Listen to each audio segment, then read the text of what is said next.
a qualidade da nossa vida depende da qualidade de nossas escolhas, daquilo que nós estamos permitindo acontecer, né?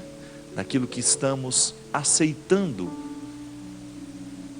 Às vezes as escolhas são livres, às vezes não, mas é aí que entra essa capacidade de lucidez para olhar para a vida. Onde é que eu estou sendo livre? Engraçado, minha gente, muitas vezes a nossa liberdade precisa ser libertada também. Pode parecer contraditório isso, né? Como é que eu faço a minha liberdade ser livre? Porque eu sou livre. Eu tenho a possibilidade de colocar essa imagem aqui, de ir ali, de fazer isso, de fazer aquilo. Claro, você vai ampliando o conceito de liberdade.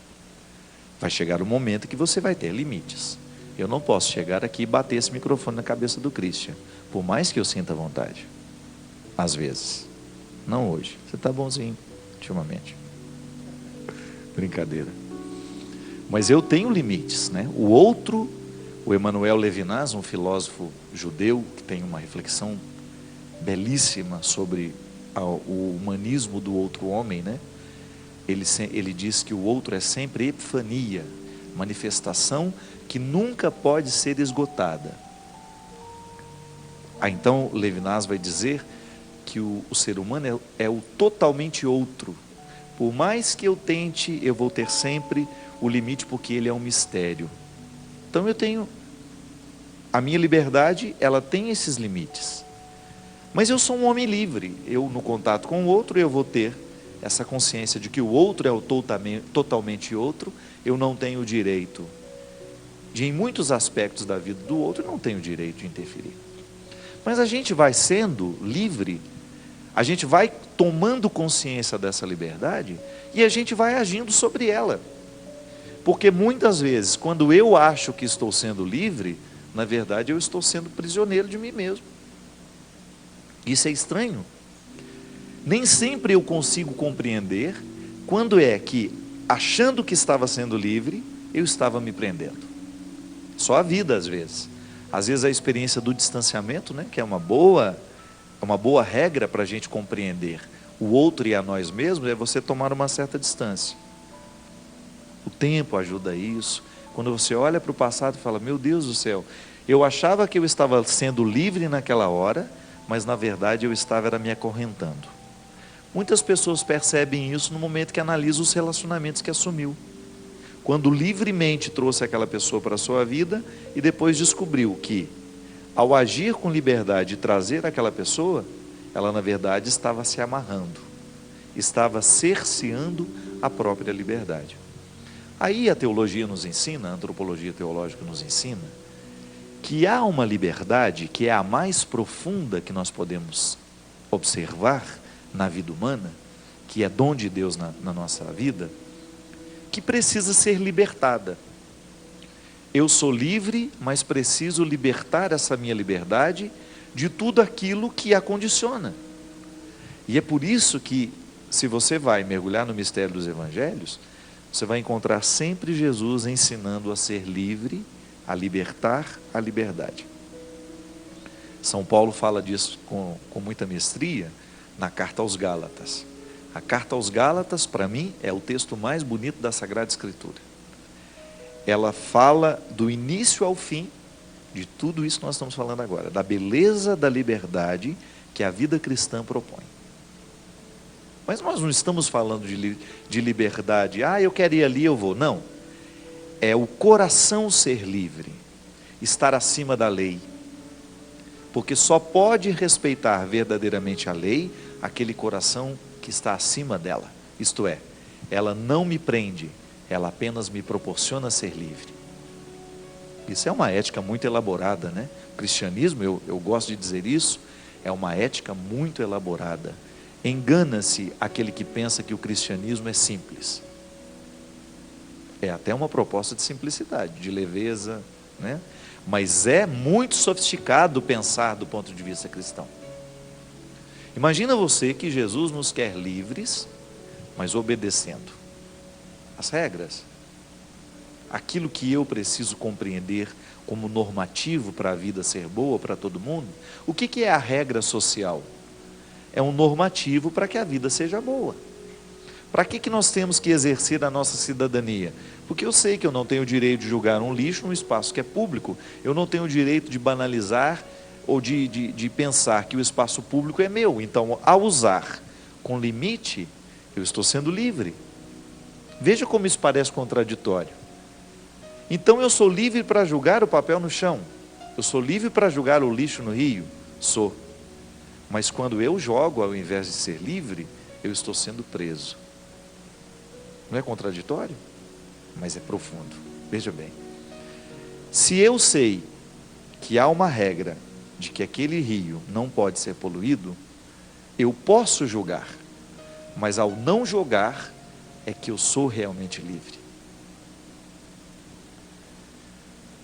Libertar a liberdade significa a gente entrar nesse contexto de profundidade da análise, né, de você olhar para você mesmo e pensar que a melhor maneira de ser livre, às vezes, é você se restringindo, é não permitir, é você colocar regras, é você delimitar o espaço, porque você é livre. E ao ser livre, você começa a viver com um pouco mais de qualidade as suas escolhas. Ah, padre, mas eu não sei, às vezes eu acho que eu estou sendo livre. Cuidado. Você vai saber se está sendo livre ou não, é por causa daquele estado de espírito que a sua escolha provoca dentro de você. Eu sou livre para fazer muitas coisas, mas eu sou muito mais livre para não fazer no momento em que eu analiso aquilo que me convém, aquilo que eu devo, aquilo que eu posso, não é? É o cristianismo nos ensinando a aprofundar um pouco mais as nossas escolhas. E é justamente isso que o Dalcides, que a gente chamou ele de padre a vida inteira, né? Que o Dalcides está propondo nessa reflexão tão pertinente para os dias de hoje, que eu recomendo pela editora Loyola, A Vida é Feita de Escolhas. Tem um e-mail aqui que fala um pouco dessa história, que é de um advogado que está tendo muito conflito aqui.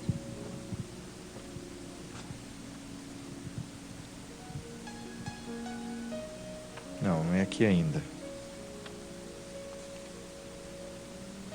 Encontrei. Desde muito pequeno sonhei em ser um advogado. Tive sempre como um ideal defender os direitos e interesses das pessoas para garantir a igualdade e a justiça social. Com a graça de Deus, consegui me formar e aos 22 anos, em 2007, me vi sendo um advogado, mas ao mesmo tempo cheio de dúvidas. Padre, percebi que na prática, ser advogado torna difícil lutar por aquilo que sempre tive como ideal, igualdade e justiça social, pois nem sempre defendo aqueles que estão certos. Muitas vezes no escritório onde trabalho, aparecem vários casos nos quais sinto-me obrigado a defender pessoas que não agiram de forma correta, de modo que tenho de utilizar vários meios para tentar inocentá-las, embora eu esteja consciente de que tais pessoas não são inocentes. Sinto-me mal quando tenho que desfigurar a verdade, utilizando argumentos não verdadeiros. Penso em trilhar outro caminho para a minha vida, dar aulas em faculdade e também prestar concursos para a magistratura ou para outro cargo distinto do de advogado. De qualquer forma, como serei visto por Deus enquanto eu atuar como advogado? Posso deixar de entrar nos céus diante das circunstâncias que apresentei? E quando eu defender um cliente que agiu errado por eu não conhecer a verdade? Embora inconsciente, eu também estaria agindo contra a doutrina de nosso Deus? Obrigado pela oportunidade, que Deus abençoe seu programa e toda a Canção Nova. É o Jefferson de Americana. Jefferson, você toca numa questão que a mim sempre foi, me incomodava muito também isso. Eu nem sou advogado e às vezes eu também me vi em muitos momentos tendo que defender o injusto. E eu cheguei à conclusão de que eu não queria mais isso para a minha vida. Ainda que isso fosse dentro da minha casa. Ainda que eu tivesse que olhar nos olhos daqueles que eu amo e dissesse para eles, você está errado e tem que pagar pelo seu erro. Eu acho que é o princípio fundamental da vida, meu filho. E feliz daquele que tem coragem de assumir essa liberdade. Ah, existe um direito que diz que todo mundo, mesmo que seja culpado, tem direito à defesa. Agora, quem vai defender? Quais são os argumentos que serão construídos? Será que aqui cabe alguma maquiagem para a gente poder fingir que nós não estamos vendo? Não sei, não acredito nisso.